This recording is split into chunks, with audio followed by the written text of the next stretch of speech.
The days passed slowly, each one testing the limits of both Ethan and Zara. The heat inside the apartment continued to rise and fall with the automated environmental controls, reflecting the rhythm of the Dravari mating season. Ethan had become adept at reading Zara's subtle movements, the flick of her tail, the glow of her scales, the slight shift in her posture. Each signal told him something about her state of mind, whether she was calm, tense, or dangerously close to losing control. Zara, for her part, was struggling. She had grown used to hiding her instincts from most of her species, but with Ethan in the apartment, there was no avoiding the truth of her biology. Every instinct screamed at her, demanding attention, urging her to act, and yet she restrained herself, guided by a strange, unfamiliar emotion she could not name. She observed Ethan closely, noting how he moved through the apartment with care, how he gave her space, and how he never treated her as a threat. For reasons she did not fully understand, this calmness soothed her more than anything else ever could. On the 5th day, the station reported a minor power fluctuation. The temperature controls began to fail, causing the apartment to heat up more than usual. The heat was intense, heavy in the air, making Ethan's clothes stick to his skin and forcing him to move slowly to conserve energy. Zara's scales glowed with strong pulses of light, and she began pacing frantically, clearly uncomfortable. Ethan watched her carefully, noting the signs of stress, shallow breaths, subtle tremors, and repeated glances toward the cooling systems. He approached cautiously, holding a container of water. "Zara," he said softly, "I'm going to help you. I won't touch you if you don't want me to, but we need to lower the temperature." Zara froze, her tail curling defensively, but she did not lash out. Her eyes locked on his for a brief moment, a silent question passing between them. Ethan took the moment to step back slightly, showing that he respected her boundaries. Slowly she moved aside, allowing him to adjust the environmental controls. The temperature began to drop, though only slightly, and he handed her a water container. She accepted it, drinking cautiously. Afterward, she turned her gaze away, but her posture softened, just enough for Ethan to notice. He realized that even though she was struggling, she was starting to trust him completely. This realization gave him strength, giving him the courage to remain calm even as the apartment became increasingly uncomfortable. Later that day, Ethan prepared a small area in the apartment where they could both rest safely. He set up cushions and cooling mats, giving her space while keeping her near enough that he could react if needed. Zara observed his actions silently, but she did not move away. She watched him, her glowing scales shifting softly, a sign of the inner conflict she was experiencing. As night approached, the temperature rose again, and the final stage of the mating season neared. Ethan could feel the tension building in the room. Zara's instincts were at their peak now, a mix of vulnerability and aggression. She stood near the window, muscles tense, eyes scanning every corner of the apartment. Ethan knew this was the moment that could define the rest of their relationship. He sat down on a cushion across the room, keeping his posture relaxed and non-threatening. "Zara," he said quietly, "I'm not going to leave. I'm not afraid. You don't have to hurt me." For a long moment she said nothing. Then she spoke, her voice strained but steady. "You are not like the others. I expected fear, aggression, or panic, but you are calm. Why?" Ethan smiled faintly. "Because I trust you. I know you're not trying to hurt me. I can feel it. I respect your instincts, but I also respect you." Zara's tail twitched, a sign Ethan had come to recognize as contemplation. Slowly she moved closer, but she did not sit. Instead, she stood nearby, her presence massive but no longer threatening. The glow of her scales dimmed to soft, warm tones, and for the first time Ethan felt a sense of peace. They were not just surviving the mating season, they were finding balance together. That night, the power systems fluctuated again, and the temperature began to climb dangerously high. Zara collapsed to the floor, overwhelmed by her own biology. Ethan rushed to her side, keeping his distance but staying close enough to offer assistance. He applied cooling packs to her limbs, gently fanning her with a portable fan, and spoke softly to keep her calm. Zara clutched his arm instinctively, not in aggression, but in trust. She had no choice but to rely on him, and she allowed herself to do so completely. Ethan felt a strange warmth in his chest.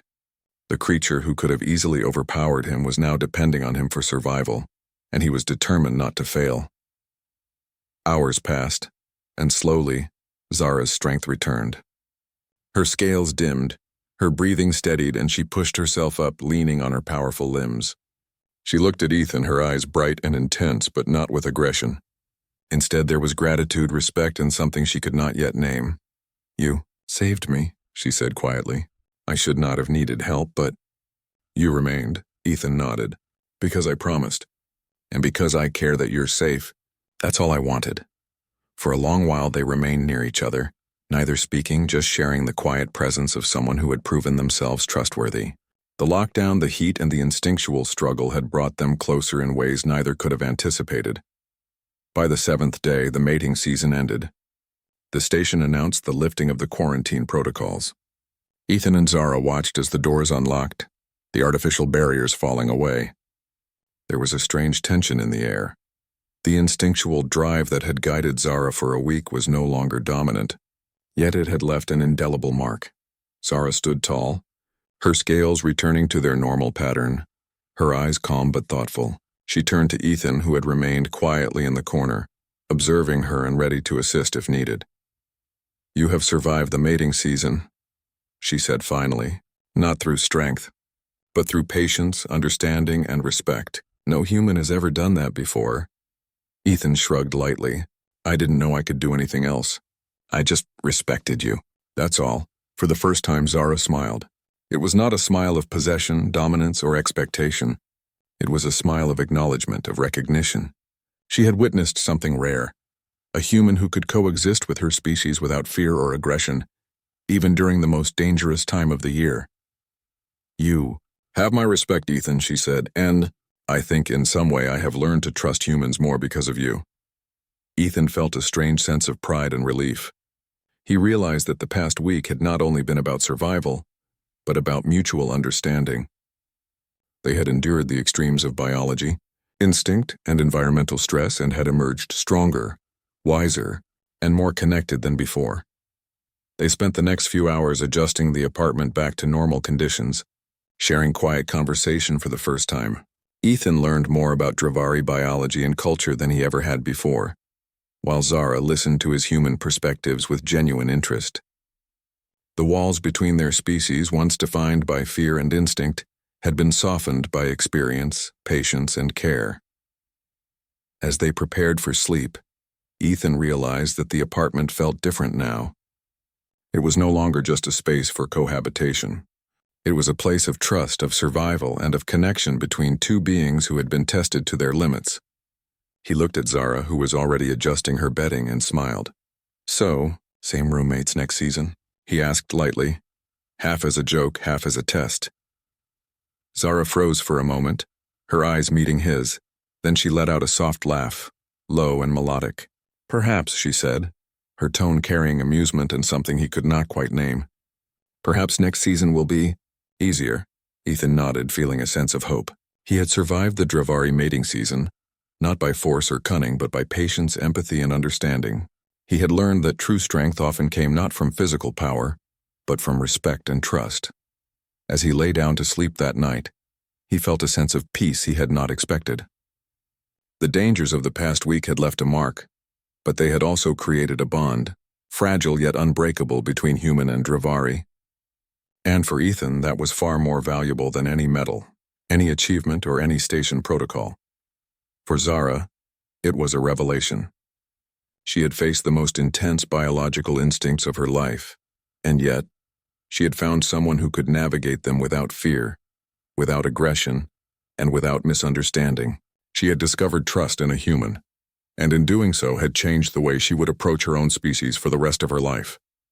In the end, the Dravari mating season had been more than a test of instinct. It had been a lesson in patience, respect, and the possibility of harmony between species that had once viewed each other with caution and fear.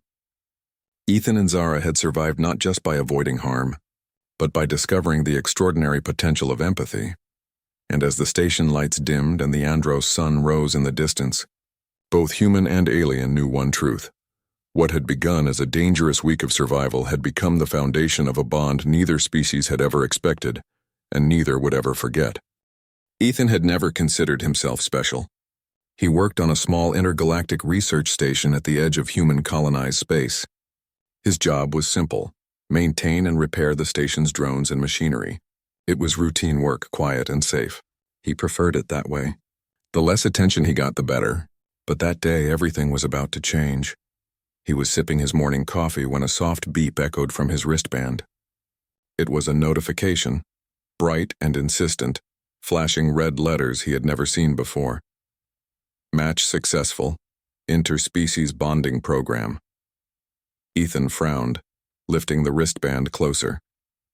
He had never signed up for any program, much less something that sounded like a dating service.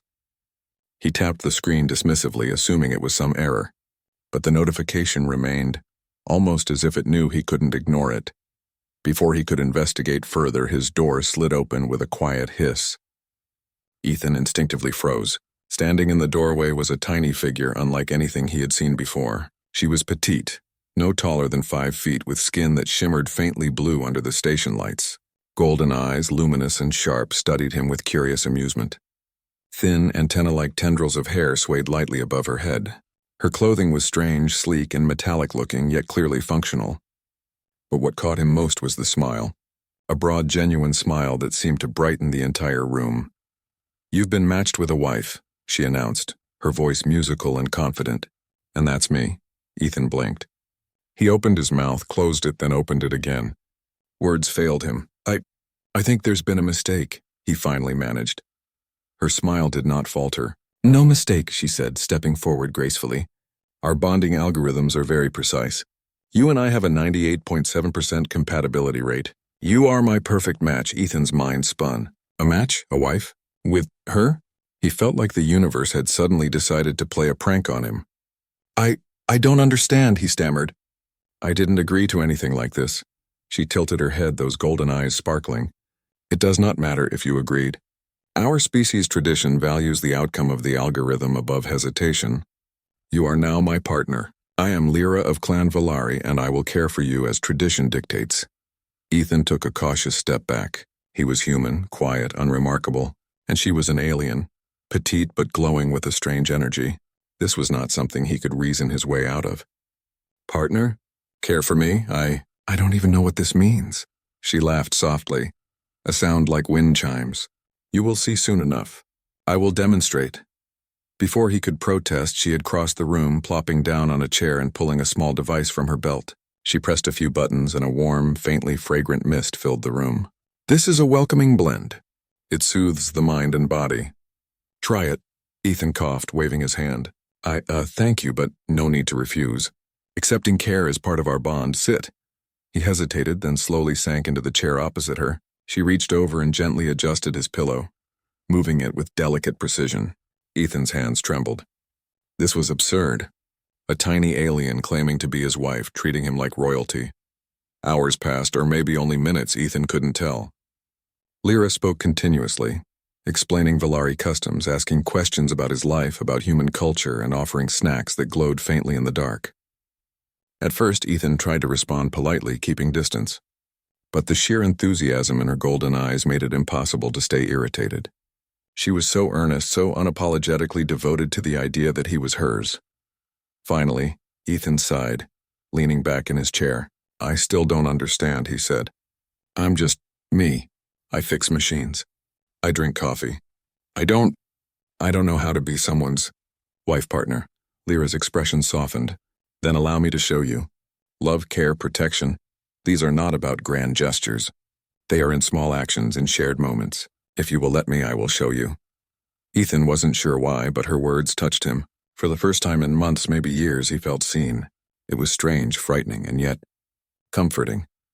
Just as he began to relax, an alarm blared across the station. Red lights flashed, and a voice over the intercom shouted, "Intruder alert! Security breach in Sector 12.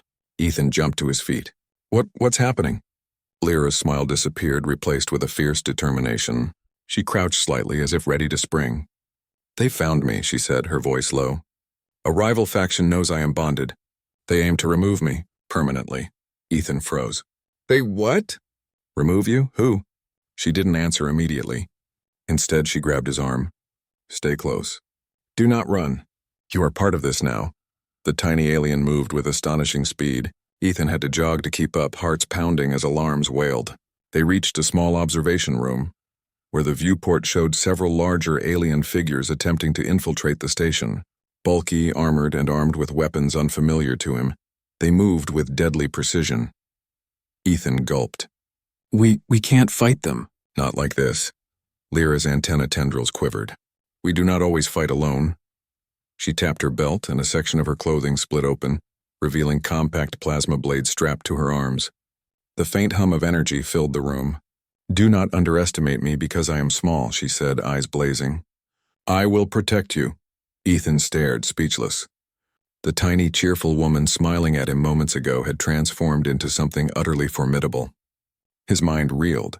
How could someone so delicate move with such precision, such lethal grace? The intruders breached the station corridor. Lyra moved first, darting forward with blinding speed, her blades slicing through the air with sparks flying. Ethan panicked but remembered the spanner and torch he always carried. Clutching them, he followed, unsure if he could help at all. They moved as a team instinctively. Lyra deflected attacks while Ethan improvised, jamming doors, activating emergency lights to blind enemies, and striking machinery to create obstacles. The aliens, large and confident, were unprepared for a human standing beside a Valari warrior, thinking quickly and reacting without fear. Minutes, or maybe seconds, Ethan couldn't tell, passed in chaos. When the last intruder retreated, defeated and humiliated, Ethan sank to the floor, breathing hard. Lyra crouched beside him, her golden eyes softening again. You stood beside me, she said quietly, almost tenderly. Even before you fully accepted me. Ethan shook his head, incredulous. I didn't even know what I was supposed to do. I couldn't leave you alone. Lyra smiled, the warmth returning. She extended a hand, brushing back a strand of his hair. That is all that matters. You are brave, human, brave enough to stand with me. For the first time, Ethan looked at her not as a strange, tiny alien imposing her will on him, but as a person, fierce, loyal, determined, and somehow beautiful. Hours later, the station had returned to calm. Repairs were underway, alarms silenced, and Ethan finally had a moment to breathe. Lyra sat across from him, sipping a drink he had never seen before, still smiling. You may not like this, she said, tilting her head, but we are bonded now. I will not leave your side. You may resist, argue, even protest, but eventually you will see that this bond is for your good as much as mine. Ethan swallowed, unsure what to say. He felt a strange mix of fear, awe, and warmth. His life had been simple, predictable, boring even. And now it had turned upside down. An alien bride, a deadly enemy, and some bond he didn't understand. And yet, he found himself thinking that maybe, just maybe, this would not be entirely bad. He looked at Lyra.